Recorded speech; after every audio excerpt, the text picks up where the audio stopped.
again, I'll just give you a real quick idea who I am. My name is Joseph. I was an elementary school teacher and a middle school teacher, and I noticed a real need in schools. And we had a character program and we had a bully prevention program at our school, and it was a binder. And no one ever looked in it. Well, a binder. So the teachers would get a binder. And it had all these lessons in it, what to do, and no one used it. And so what I decided to do was, if we're really going to do this and really create a bully-free school, we need to go into the schools and do something, actually work with the kids and actually be with them. So I'm going to explain some of the things that we do and question, does anybody want an interpretation? Does anybody want Spanish interpretation? Okay. So thank you. Can you hear me okay? Okay, feel free to come on up here and be right with us. Okay. Okay. So real quickly, I'll just wait until we're all ready. Okay. Thanks. I'm going to get a chair. I'm going to just be with you guys.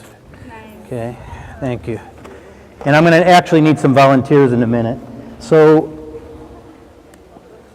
we created a program, and what we do is actually go right into a school and work with all the kids. We go into a school and we spend the whole day in the school, and with everybody in the school, the teachers, the administrators, and all the kids. A lot of times when we go into a school, we'll just have them, they want just the kids to see what we're doing, and we're realizing that's not effective at all. And as we grew, and as we grow and we've gotten more schools, we're realizing we have to involve the parents too, and then the whole community. And everybody has to create, I shouldn't say they have to, they don't have to do, anybody has to do anything. But one of the things we found really effective is when we take the label bully off of people. Because what we have a lot of times is, there's the bully, Brian, sorry Brian. Yeah. Okay, Brian the bully, begins with a B and everything. Brian's the bully, and then there's the victim, okay? And so this person's got no power, this person's got all the power, but truly, why would they be doing this, and what's really going on? And when we can take that label off, and take that label off, and say, what do you really need? What's actually going on? So what we do is we come into a school, and we're a person who comes into the school, and we actually ask kids, what do they really need? Why would they bully? So one of the things we work with and we talk about, I'm gonna actually go through a couple of things we talk about with the kids. And we do this with all kids, but mainly this is middle school and elementary school. And we start with the brain and what happens when you're being bullied. What happens when you're had a trauma in your life? What happens when something's going on with you? Now, I need a volunteer. Can I get a volunteer? Okay, come on up, beautiful. Okay, beautiful. Okay, I love that. That's so great. Okay, excited and everything. How are you?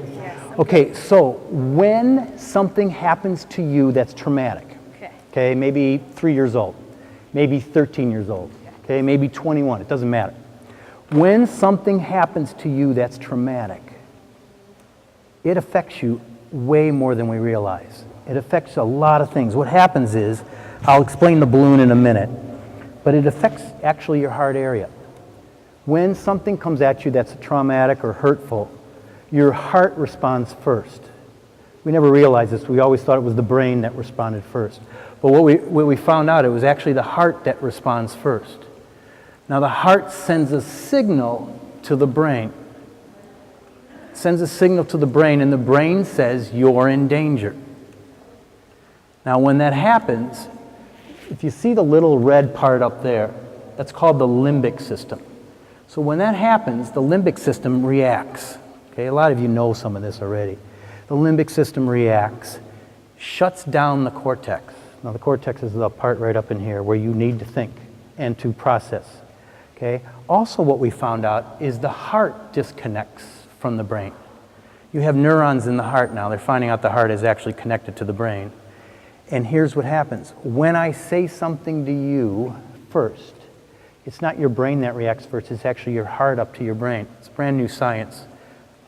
They used to think it was the brain down to the heart. and we're actually realizing that the heart responds first. So when I get hurt, the heart will disconnect from your brain. So you're no longer using your heart to think. You're no longer using empathy, care, compassion.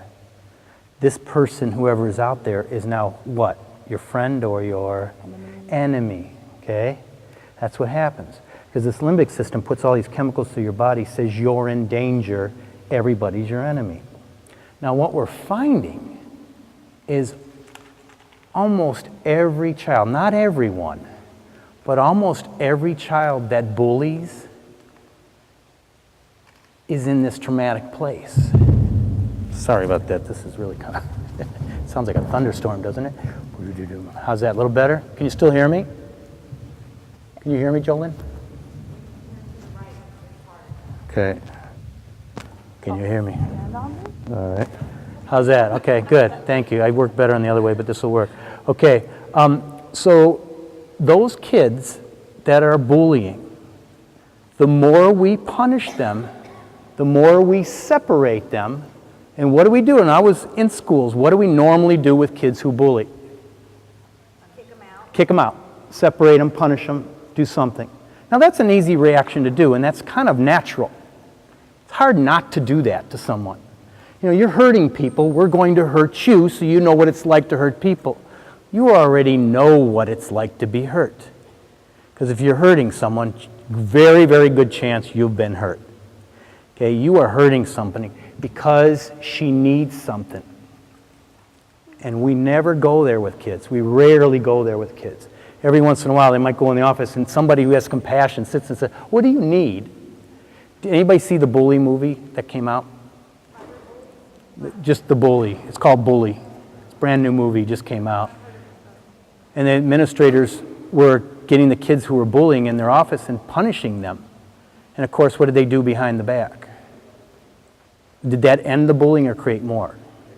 It ended up creating a lot more. Produce more rejection and further isolation from the issue. Yeah, and the more rejection, more isolation.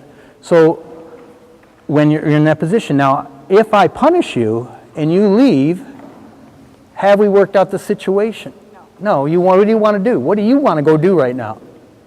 Kill you or me? Yeah, kill you or me, or someone, or your little brother, your little sister, you know, usually what happens, okay?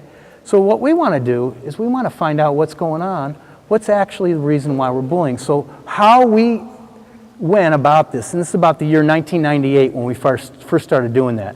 So I was a teacher in a school, and I noticed a big need. I kept trying to do the work in the school, and I left my classroom to do it as a company. And we had one school we worked with the first year. Kind of suffered a little bit financially, but we made it. Next year we had 12 schools, and next year, now we're all over the country. And what we're finding is, what we've been doing is addressing the reason why we bully and addressing bullying, as opposed to what we found almost every program does is how do you prevent the person from getting bullied? So what we normally do is focus on the victim, and we're going to erase that in a minute, okay? Focus on the victim, and we punish this person, and we talk about how bad this person is. And the more I talk about how bad this person is, the more this person's going to be bad. They're going to just keep repeating it. So when we can take that label off. So one of the things that we use, thank you for staying here, are you okay? Yeah. Okay.